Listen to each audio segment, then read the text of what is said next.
যখন জিবরাইলের মাধ্যমে সরকারে দু আলম নবীর প্রতি কোরআন নাজিল করতেন, আল্লাহর নবীর কাছে কোরআন নাজিল হইতো, যখন আল্লাহর নবী বারবার কোরআন পড়তেন, বারবার তেলাওয়াত করতেন, যখনই কোনো আয়াত অথবা কোনো কোরআনের কোনো অংশ নাজিল হতো, আল্লাহর নবী বারবার পড়তেন। আল্লাহর নবী পড়তেন কুল হুয়াল্লাহু আহাদ, কুল হুয়াল্লাহু আহাদ, ইকরা বিসমি রাব্বিকাল্লাযী খলাক। বারবার এভাবে আল্লাহর নবী তেলাওয়াত করতেন। আল্লাহ তাআলা তার হাবিবকে দেখতেছেন, হাবিব বারবার পড়েন। আল্লাহ তাআলা বলেন, হাবিব আমার, লা তুহাররিক বিহি লিসানাকা লিতাজালা বিহি।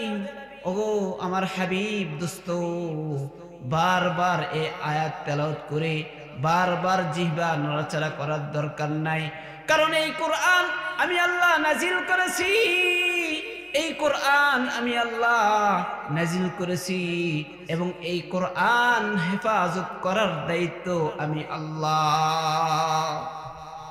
এই কোরআন আমি নাজিল করেছি, কিয়ামত পর্যন্ত এই কোরআনকে আমি হেফাজত করব। আল্লাহ তাআলা যে হেফাজত করবে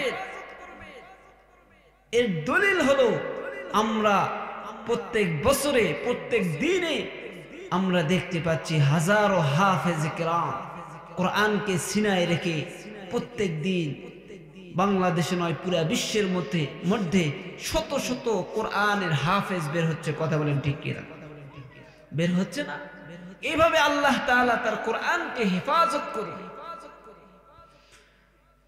আল্লাহ নবী সাল্লাল্লাহু আলাইহি সাল্লাম বারবার কোরআন তেলাওয়াত করেন, কারণ আল্লাহর নবীর ভয় আগের জামানায় যত কোরআন, আগের জামানায় যত কিতাব নাজিল করা হয়েছে, কিতাবগুলো লেখে বাইন্ডিং করে পয়গম্বরদের কাছে প্রেরণ করা হয়েছে, কিন্তু কোরআন লেখে নয়, বরং জিবরাইলের মাধ্যমে আল্লাহর পয়গম্বরের সিনায় নাজিল করা হয়েছে। এই জন্য আল্লাহর পয়গম্বর ভয় করেন, কারণ একটি আয়াত যদি আল্লাহর নবী বলেন, আমি যদি একটি আয়াত অথবা কোরআনের কোনো অংশ যদি আমি ভুলে যাই, তাহলে আমার উম্মত তো এই আয়াত এবং অংশ থেকে বঞ্চিত হবে। এই জন্য হাবিব বারবার কোরআন তেলাওয়াত করেন। আল্লাহু আকবার, বারবার পড়ে। সম্মানিত উপস্থিতি, তো আমি আমার মূল আলোচনার দিকে যাব।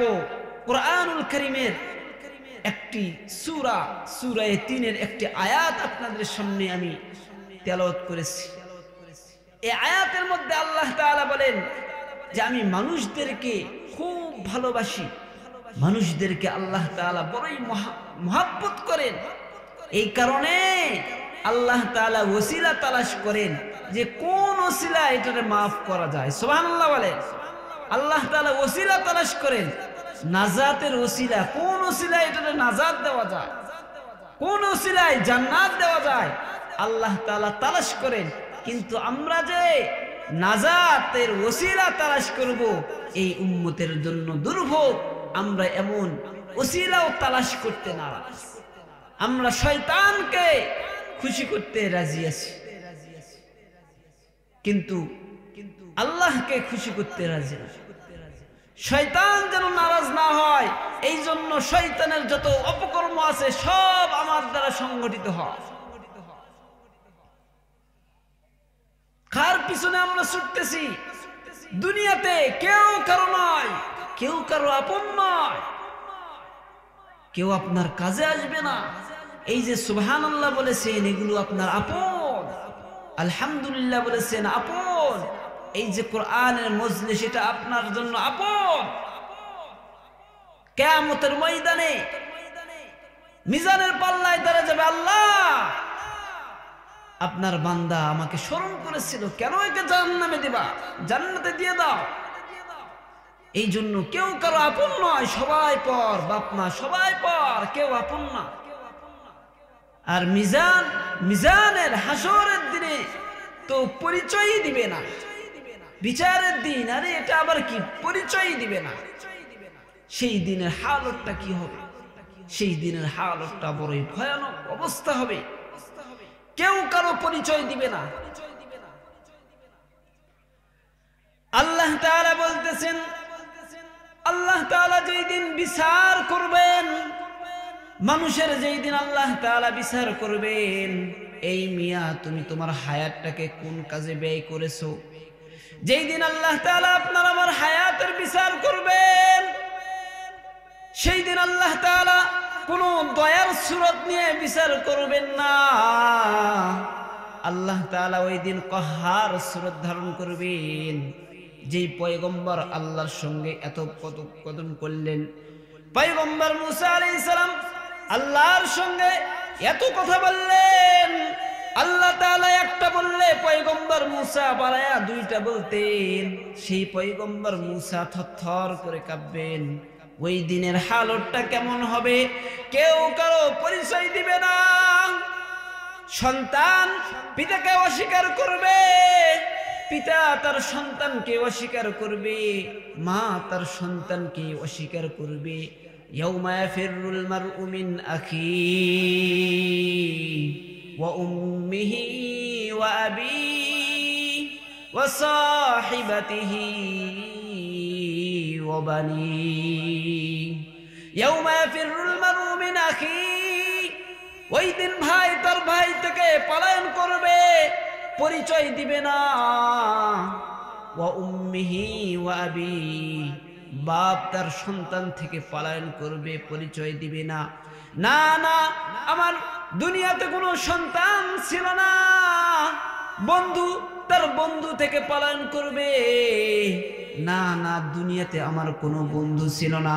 যেই বন্ধুর জন্য আমি পাগল, যেই বন্ধুর জন্য আপনি পাগল, যেই বন্ধুর জন্য রাতকে রাতকে বলো নাই, যেই বন্ধুর জন্য এত তুমি পাগল হইলা, যুবক ভাইরা আমার, যেই বন্ধুর জন্য তুমি একটা সিগারেট কিনলেও বন্ধুরে অর্ধেক না দিলে তুমি খাইতা না, যেই বন্ধুর জন্য এত তুমি পাগল পারা, কিয়ামতের ময়দানে, হাশরের ময়দানে সেই বন্ধু তোমার পরিচয় দিবে না, তোমার থেকে পলায়ন করবে।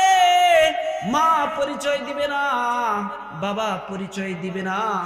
ওই দিন নাজাতের জন্য কিছু ওসিলা বানাইতে হবে।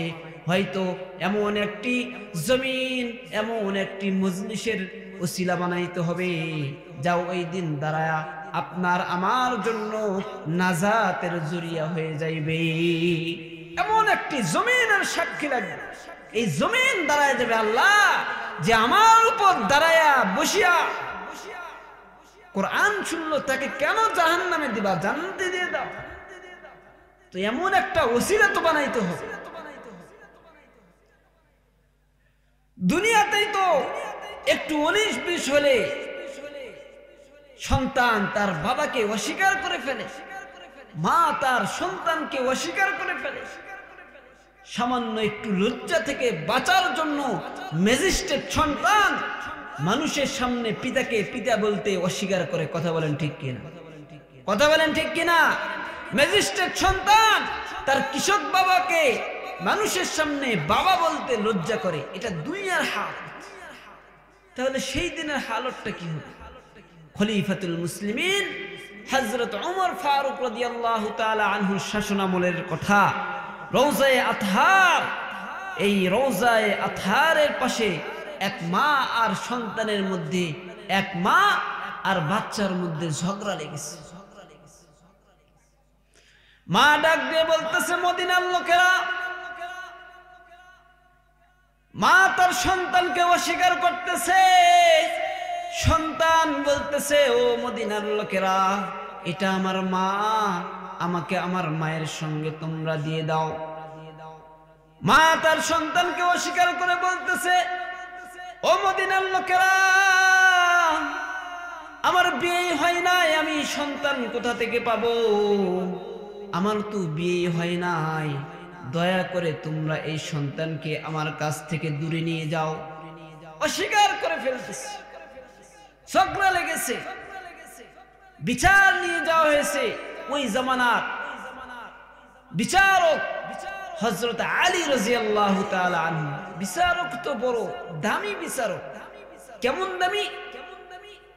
قال النبي صلى الله عليه وسلم আল্লাহর পয়গম্বর সরকার দু আলম নবী মুহাম্মদুর রাসূলুল্লাহ সাল্লাল্লাহু আলাইহি ওয়াসাল্লাম বলেন, আনা মাদিনাতুল ইলমি ওয়া আলিয়ুন বাবুহা। আল্লাহর পয়গম্বর বলেন, আমি ইলমের শহর, আর এই শহরের দরজা হলো হযরত আলী। এমন একজন দামি মানুষ হলো বিচারপতি। জান্নাতে সর্দারনি, জান্নাতে মহিলাদের সর্দারনি হযরত ফাতেমা রাদিয়াল্লাহু তাআলা আনহার স্বামী হযরত আলী বিচারপতি। হাসান আর হুসাইনের বাবা হযরত আলী বিচারপতি। হযরত আলীর কাছে বিচার নিয়ে যাওয়া হয়েছে। ওগো আলী, মদিনার মধ্যে ঝগড়া লেগেছে, মা আর একটা বাচ্চার মধ্যে ঝগড়া লেগেছে। দোহাই লাগে ওগো আলী, মদিনার ঝগড়াটা আপনি একটু ফয়সালা করে দেন। হযরত আলী বিচার করতেছে,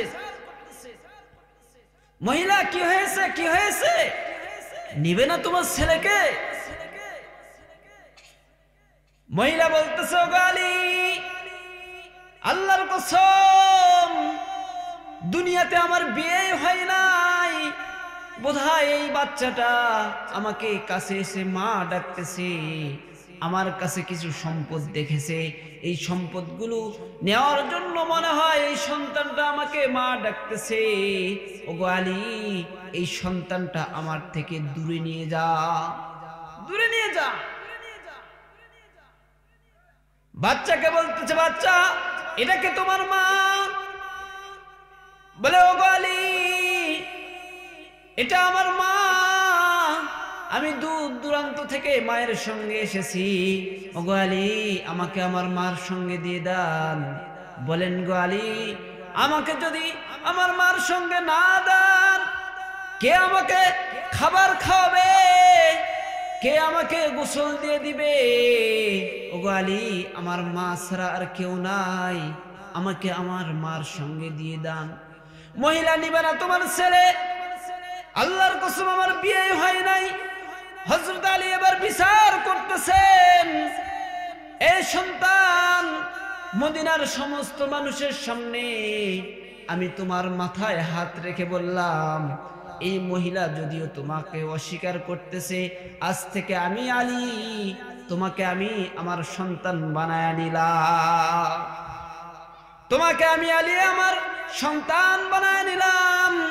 আজ থেকে তুমি আমি আলীর বাড়িতে থাকবা, আমার বাড়িতে 2 লোকমা যা নুন ভাত হয় খাবা, হাসান আর হুসাইনের সঙ্গে খেলবা, একসঙ্গেই তোমরা থাকবা। এখন কি তোমার আর কোনো টেনশন আছে নাকি? হযরত আলী রাদিয়াল্লাহু তাআলা আনহু যখন এই কথা বলেছেন, বাচ্চাটা তো মুমিন, রাসূলের কাছাকাছি যুগের মানুষ। قال النبي صلى الله عليه وسلم خير القرون ثم الذين يلونهم ثم الذين يلونهم। আল্লাহ নবী সাল্লাল্লাহু আলাইহি ওয়াসাল্লাম বলেছেন, যারা আমার যত কাছের যুগের তারা তত ভালো, যারা যত দূরে তারা তত খারাপ। আল্লাহ নবীর যুগের যত কাছাকাছি মানুষ তারা তত ভালো, তাদের ঈমান তত মজবুত। বাচ্চাটা তো আল্লাহর রাসূলের যুগের কাছাকাছি মানুষ, ঈমান ভালো, ঈমান ছিল। বাচ্চাটা ডাক দিয়ে বলতেছে, ওগো আলী, যদি আপনি আমার বাবা হন, তাহলে হযরত ফাতেমা আমার মা, হাসান আর হুসাইন আমার ভাই, আর সরকার দু আলম নবী মুহাম্মদুর সাল্লাল্লাহু আলাইহি ওয়াসাল্লাম আমার নানা। বলেন, গো আলী, আল্লাহর দোস্ত, আল্লাহর পয়গম্বর যদি আমার নানা হয়, তাহলে আমার আর টেনশন রয় রাখি। কারণ হাসরের ময়দানে যেই দিন আমার নানা জান্নাতে যাবে, আমার নানা আমাকে রাইখা জান্নাতে যাবে না। ওগো আলী, এখন শুধু মা নয়, পুরা পৃথিবীর মানুষ যদি আমাকে অস্বীকার করে, নাই নাই নাই, কোনো টেনশন নাই, কোনো চিন্তা নাই, কারণ সরকারে দু আলম নবী আমার নানা, হাসরের ময়দানে আমি আমার নানার হাত ধরবো, আমার নানা আমাকে রাইখা জান্নাতে যাবে না। সুবহানাল্লাহ। বাচ্চারা তো মুমিন। আমরা কোথায় যাব? আমরা কার কাছে যাব? আমরা তো আর আলী পাবো না, ওমর পাবো না, উসমান পাবো না। কতই না খুশনসিব তার, যার মাথায় হাত রেখে সিদ্দিক আকবর বলেছে তুই আমার মুহাব্বতে। কতই না খুশনসিব তার, যার মাথায় হাত রেখে আলী বলল তুই আমার সন্তান। কতই না খুশনসিব ওই যায়েদ বিন হারেসা, আল্লাহর রসুলের প্রেম আর মুহাব্বত প্রকাশ করতে পেরেছেন। রসুল তার প্রেম আর মুহাব্বত দেখে তার হাতটা ধইরা মক্কার মধ্যে সমস্ত মানুষদেরকে সামনে রেখে তার সন্তান বানিয়ে নিয়েছি। কতই না খুশনসিব তার, কতই না খুশনসিব ওই যায়েদ বিন হারেসা, আল্লাহর পয়গম্বরের মুহাব্বত প্রকাশ করেছেন। গোলাম হয়ে আল্লাহর পয়গম্বরের বাড়িতে এসেছেন। পয়গম্বরের দরবারে তার বাবা মা উট ছাগল সব নিয়ে আসছেন। আল্লাহর পয়গম্বরকে ডাক দিয়ে বলতেছেন, ওগো আল্লাহর নবী, ওগো মুহাম্মদ, আমাদের সন্তানটাকে আপনি আজাদ করে দেন। উট ছাগল যা লাগে আমরা দিয়ে দিলাম, আমাদের সন্তানটাকে আপনি আজাদ করে দেন। আল্লাহর নবী বলতেছে, আমি তো যায়েদ রে আরো আগে আজাদ করে দিয়েছি। যায়েদ তুমি আজাদ, যদি চাও আমার দরবারে থাকতে পারো, আর যদি চাও তুমি আমার দরবার থেকে তুমি তোমার বাবা মার সঙ্গেও যাইতে পারো। হযরত যায়েদ চিন্তা করে, গোলাম আজাদ করে, এ কেমন মানুষ? খুঁজা দেখি তিনি কে। খুঁজা দেখেন তিনি সাধারণ মানুষ নন, তিনি হলেন আল্লাহর দোস্ত, আল্লাহর পয়গম্বর, সরকারে দু আলম নবী মুহাম্মদুর রাসূলুল্লাহ সাল্লাল্লাহু আলাইহি ওয়াসাল্লাম নবী। তাহলে তো তার ঘর থেকে ছেড়ে যাওয়া যায় না, কারণ তিনি আল্লাহর নবী, আল্লাহর পয়গম্বর। যায়েদের বাবা যায়েদকে বলতেছে, যায়েদ যাইবা না নাকি বাড়িতে? যায়েদ তার মাথাটা নিচের দিকে নত করে বুঝায়, বাবা বাবা হইতে পারো, কিন্তু তোমার বাড়িতে আমি যাইতে পারি না, কারণ এখন আমি যে ঘরে আছি এই ঘরে জিবরাইলের আগমন হয়। এখন যেই ঘরে আছি এই ঘরের সঙ্গে আল্লাহ তাআলার সম্পর্ক। এখন যেই ঘরে আছি বাবা, এই ঘরে কোরআন নাজিল হয়, এমন ঘর সাইরা বাবা আমি তোমার সঙ্গে যাইতে পারি না। আল্লাহু আকবার। তিনারা কেমন মুহাব্বত করতেন, আমরা কি পারবো? আমরা কি পারবো? ওই ঈমান আমাদের আছে, ওই ঈমান আমাদের নাই। সাহাবায়ে কেরাম তাদের রসুলের মুহাব্বতে সব তরক করে রসুলের দরবারেই থেকে গেছে। পরিবার পরিজন, বাবা মা সন্তান সব তরক করেছেন রসুলের জন্য।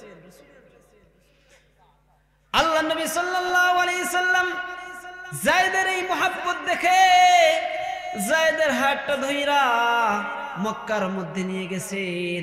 নিয়ে গিয়ে সমস্ত মানুষের সামনে সরকারে দু আলম নবী মুহাম্মদুর রাসূলুল্লাহ সাল্লাল্লাহু আলাইহি সাল্লাম নবী সমস্ত মক্কার মানুষদেরকে ঘোষণা করে দিলেন, এই মক্কার মানুষেরা, তোমরা কিন্তু আজ থেকে যায়েদ রে পর মনে করবা না, যায়েদ রে আজ থেকে আমি আমার সন্তান বানায়া নিলাম। সুবহানাল্লাহ।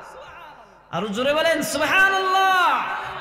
তিনারা রসুলের মুহাব্বত প্রকাশ করতে পেরেছেন, ঈমান প্রকাশ করেছেন, এই জন্য তারা রসুলের দরবারের, রসুলের পরিবারের মানুষ হয়ে গেছে। আমরা কোথায় যাব? আমরা কার কাছে যাব? قال النبي صلى الله عليه وسلم আল্লাহর পয়গম্বর সাল্লাল্লাহু আলাইহি সাল্লাম বললেন, ও আমার উম্মতেরা, তোমরা কিন্তু আলী তালাশ করে পাবা না, উসমান পাবা না, আবু বকর পাবা না, ওমরের মজলিস পাবা না। তাহলে আমরা কোথায় যাব? কার কাছে যাব? আল্লাহর নবী বললেন, আলাইকুম বিমুজালাসাতিল উলামা। তোমরা আলীর মজলিস পাবা না, আমার মজলিসও পাবা না। তবে উম্মতের মধ্যে কিছু উলামায়ে হাক্কানি, উলামায়ে কেরাম আছে, তোমরা যদি তাদের মজলিসে বসতে পারো আমার উম্মতেরা, তাহলে তোমরা তাদের মজলিসে বৈশা এই মজলিসটাও তোমাদের জন্য আমি রাসূলের সুপারিশ হইতে পারে। সুবহানাল্লাহ। কারণ আমরা তো রাসূলের মজলিস আর পাবো না। পাবো? কথা বলেন, পাবো? আবু বকরের মজলিস পাবো, ওমরের মজলিস পাবো, উসমানের মজলিস পাবো না। তাদের পরিবারের সদস্য আমরা আর হতে পারবো না। আল্লাহ রাসূল এই জন্য বললেন, তোমাদের জন্য উম্মতের যারা হাক্কানি উলামায়ে কেরাম আছে তাদের মজলিসে বসবা। হয়তো এই মজলিসটাও নাজাতের জরিয়া হইতে পারে। ইনশাআল্লাহ বলেন, এই মজলিসটাও হতে পারে। এই জন্য আলেমদের মজলিসে বেশি বেশি যাওয়া, আলেমদের মজলিসে বেশি বেশি বসা। কারণ বলেন নবী সাল্লাল্লাহু আলাইহি সাল্লাম, আল্লাহর পয়গম্বর সরকার দু আলম নবী মুহাম্মদুর রাসূলুল্লাহ সাল্লাল্লাহু আলাইহি সাল্লাম নবী বললেন, ইয়াশফাউ ইয়াউমাল কিয়ামাতি সালাস, ইয়াশফাউ ইয়াউমাল কিয়ামাতি সালাস, আল আম্বিয়া থুম্মা আশ-শুহাদা থুম্মা আল উলামা। আল্লাহর নবী বললেন, আমার উম্মতেরা কিয়ামতের ময়দানে নবীরা যেরকম শাফাআত করবে তেমনি ভাবে আলেমরাও শাফাআত করবে। নবীরা যেরকম সুপারিশ করবে তেমনি ভাবে উলামায়ে কেরামও সুপারিশ করবে। নবীরা যেরকম সুপারিশ করবে তেমনি ভাবে তোমাদের মধ্যে হাফেজে কেরাম যারা আছে তারাও কিন্তু ওই দিন সুপারিশ করবে। সুবহানাল্লাহ। আপনারা ঘুমাচ্ছেন নাকি? তো একটু আপনাদের গরমি ভাবটা একটু দেখাবেন না মাঝে মাঝে? তো জোরে বলেন সুবহানাল্লাহ। দেখি কে কে ঘুম পাড়তেছেন, একটু হাত দেখান। ঘুম পাড়তেছেন কে? হাত দেখান। ও ঘুমান নাই, একটু সজাগ থাকবেন, একটু নাড়াচাড়া করবেন। দেখি হাত উঠান তো। বলে নারায়ে তাকবীর, নারায়ে তাকবীর। দেখি হাত একটু নাড়ান, একটু ঘুমটা ভাঙ্গায় না। ঘুম ভাঙছে না? তাহলে আলোচনা চলবে? চলবে। কতক্ষণ? সারা রাত ইনশাআল্লাহ। আল্লাহ তাআলা আপনাদের মনের আশাকে কবুল করুক, বলুন আমিন। তো বলতেছিলাম, কিয়ামতের ময়দানে যেরকম নবীরা সুপারিশ করবে, উম্মতদেরকে সুপারিশ করে জান্নাতে নিয়ে যাবে, তেমনি ভাবে আলেমরাও সুপারিশ করবে। এই জন্য আলেমদের মজলিসে বসা বাবাজি, আলেমদের মজলিস হইতে পারে এই মজলিসটাও আমার আপনার জন্য নাজাতের জরিয়া হইতে পারে। তো আপনাদের সামনে আমি সূরা ৩-এর একটি আয়াত তেলাওয়াত করেছিলাম যে আল্লাহ তাআলা মানুষকে খুব সুন্দর অবয়ব সূরত দ্বারা মানুষকে সৃষ্টি করেছেন। কেন? জাহান্নামে দেওয়ার জন্য। কথা বলেন, জাহান্নামে দেওয়ার জন্য?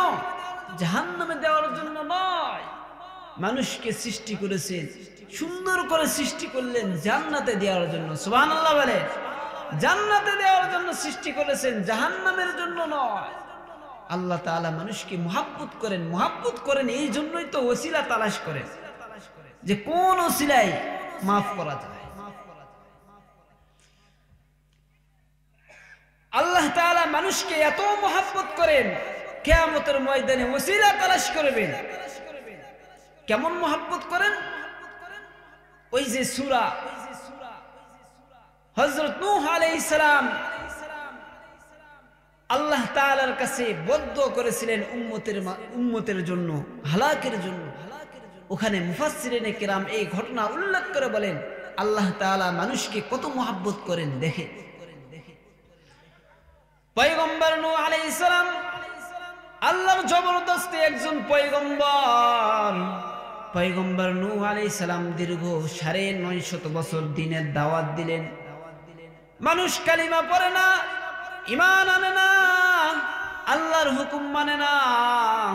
পয়গম্বর নূহ আলাইহিস সালাম গুসা আর রাগ করে এবার তার উম্মতের জন্য বদদুয়া করতেছেন। ওয়াকালা নূহ রাব্বি লা তাযার আলাল আরদি মিনাল কাফিরিন দাইয়ারা। ওগো আল্লাহ, আমার উম্মতেরা যারা কালিমা বুঝে না, যারা ঈমান আনে না, এতদিন দীর্ঘদিন তাদেরকে দাওয়াত দিলাম, ঈমান আনে না, আল্লাহ তুমি তাদেরকে হালাক করে দাও, ধ্বংস করে দাও, ঘর বাড়ি সব ধ্বংস করে ফেলাও। পয়গম্বর নূহ আলাইহিস সালাম বদদুয়া করতেছেন। পয়গম্বরদের জবান তো পাক জবান, পয়গম্বরদের জবান পাক জবান। কি বলেন? পয়গম্বরদের জবান পাক জবান। পয়গম্বরদের জবান কি জবান বলেন? পাক জবান। তিনারা দোয়া করলেও কবুল হয়, বদদুয়া করলেও কবুল হয়। সুবহানাল্লাহ বলেন। দোয়া করলেও কবুল হয়, বদদুয়া করলেও কবুল হয়। ওই যে পয়গম্বর মুসা আলাইহিস সালাম দোয়া করতেছেন, ওগো আল্লাহ, আপনার এক বান্দাই নাকি অশান্তিতে আছে, তারে একটু সুখ দিয়ে দেন। পয়গম্বর মুসা আলাইহিস সালাম দোয়া করেছেন। পয়গম্বর মুসা আলাইহিস সালাম দোয়া করলেন, আল্লাহ, আপনার বান্দায় সুখ চাই, তারে একটু সুখ দিয়ে দেন। আল্লাহ তাআলা বলতেছেন, পয়গম্বর আপনার পাক জবান দিয়ে আমার বান্দার জন্য দোয়া চাইছেন, যান আমি তারে সুখ দিয়ে দিলাম। পয়গম্বর মুসা এবার দৌড়ায় গিয়ে দেখে আল্লাহর বান্দা জমিনে মরা লাশ হয়ে পড়ে রয়েছে। পয়গম্বর মুসা আল্লাহকে বলে, আল্লাহ সুখ চাইলাম, এখন সুখ দিলাম, বুঝি নাই কেন এমন সুখ দিলেন।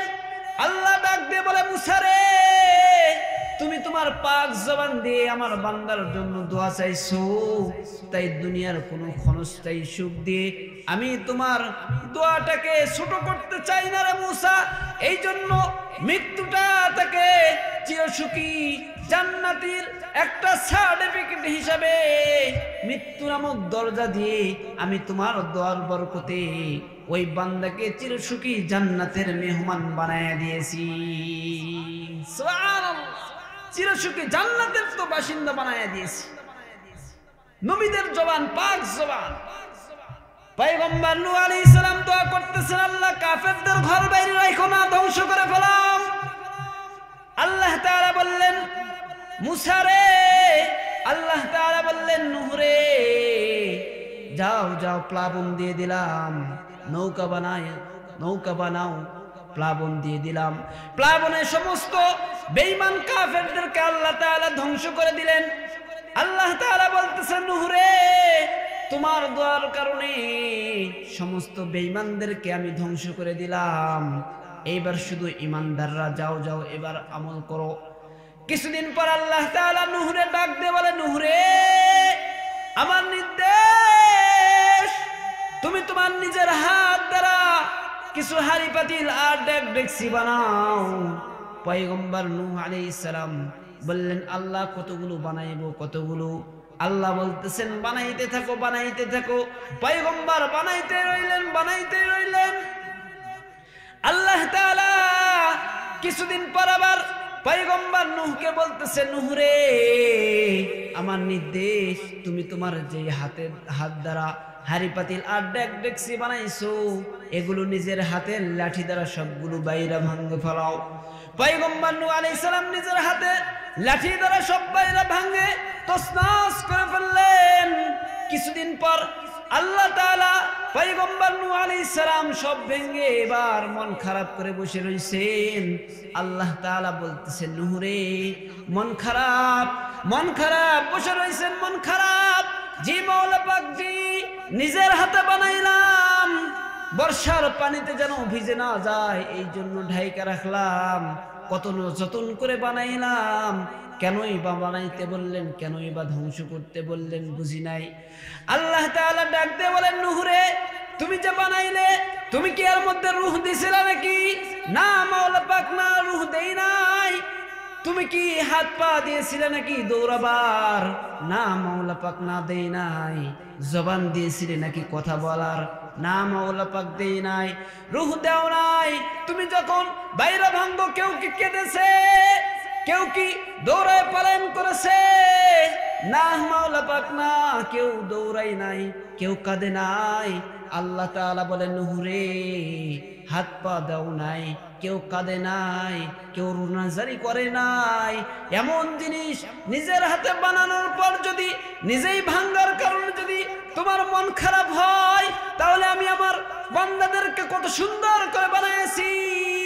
তুমি যখন বদদুয়া করে ধ্বংস করার কথা বলেছিলে, তখন কি আমি আল্লাহর একটুকু কষ্ট লাগে না? লাগে না? আল্লাহ তাআলা এটাই বুঝাচ্ছেন, লাকাদ খালাকনাল ইনসানা ফি আহসানি তাকওয়িম। আমি মানুষকে সুন্দর অবয়ব সূরত দ্বারা সৃষ্টি করেছি জাহান্নামে দেওয়ার জন্য। কথা বলেন, জাহান্নামে দেওয়ার জন্য?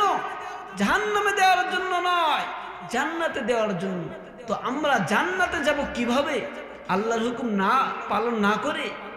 কথা বলেন, আল্লাহর হুকুম পালন না করে জান্নাতে যাইতে পারবো, নাকি আল্লাহর হুকুম পালন করতে হবে? কথা বলেন। আমাদের দ্বিতীয় মেহমান এসেছে, ওনাকে রেখে আমার কথা বলাটা বেয়াদবি হয়ে যাচ্ছে। আপনারা একটু হান, আর 2-1 মিনিটের ভিতরে আমি শেষ করে দেব। আপনারা বলবেন, তাহলে আল্লাহ তাআলা এত সুন্দর করে বানালেন, আল্লাহ কি সূরত দেখে জান্নাত দিবেন? চেহারা দেখে জান্নাত দিবেন? আল্লাহ তাআলা সূরত দেখে জান্নাত দিবেন না, কলব দেখে জান্নাত দিবেন। কলব, কলব। এই জন্য কলব পরিষ্কার করার দরকার আছে না নাই? আরো আসতে বলেন, আরো আসতে, জোরে বলেন, আছে না নাই? এই জন্য ইবাদত করার প্রয়োজন আছে না নাই? ইবাদত করব, করব তো। আজকে আমি 2 মিনিট কথা বলবো। আজকে আমি আপনাদের থেকে কিছু কালেকশন করব। এটা টাকা কালেকশন না। অনেকে মনে করতেছেন, যাক হুজুর মনে হয় এবার টাকা কালেকশন শুরু করবে। আমি টাকা কালেকশন করব না, আমি আপনাদের কিছু ওয়াদা কালেকশন করব। কি করব বলেন? কি কালেকশন করব বলেন? ওয়াদা কালেকশন করব। এই যে যতগুলো মানুষ এখানে আছেন, এই মাহফিলটাকে কবুল হওয়ার জন্য একজন মানুষই যথেষ্ট। এখান থেকে দাঁড়ায় বলবেন যে আজ থেকে আমি 5 ওয়াক্ত নামাজ ইনশাআল্লাহ পড়ব। এমন একজন মানুষ আমি চাই যিনি ওয়াদা করবেন। আলহামদুলিল্লাহ বলেন। আমার বাবাজি তিনি নিয়ত করেছে আজ থেকে 5 ওয়াক্ত নামাজ পড়বে।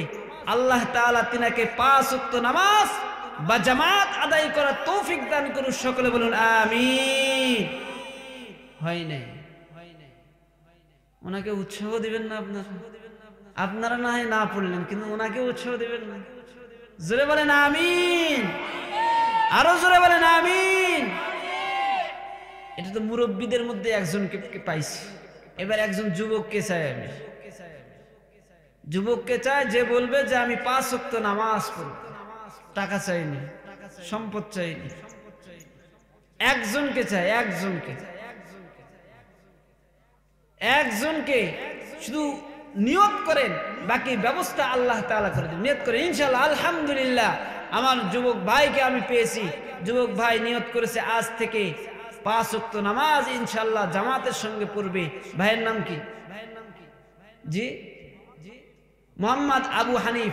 আল্লাহ তাআলা তিনাকে ইমামে আবু হানিফার মতো কবুল করেন। সকলে বলেন আমিন। আরো জোরে বলেন আমিন।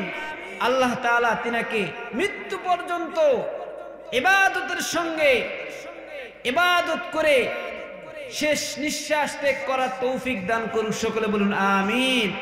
আল্লাহ তাআলা তার মনের সমস্ত নেক আশাগুলোকে কবুল করুক। সকলে বলুন আমিন। এই আলোচনা করি আমি আমার আলোচনার ইতি টানবো। আপনাদের জন্য বড়ই সুসংবাদ, আমাদের দ্বিতীয় মেহমান আপনাদের অত্র এলাকার কৃতি সন্তান।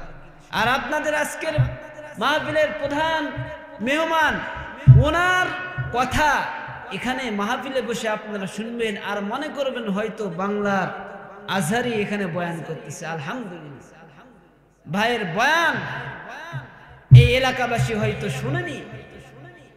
আল্লাহ তাআলা ভাইকে মন খুলে আজকে আলোচনা করার তৌফিক দান করুক। এই বলে আমি আমার সংক্ষিপ্ত আলোচনা এখানে শেষ করলাম। ওয়াখির দাওয়ানা আলহামদুলিল্লাহি রাব্বিল আলামিন। আসসালামু আলাইকুম ওয়া রাহমাতুল্লাহি ওয়া বারাকাতুহু।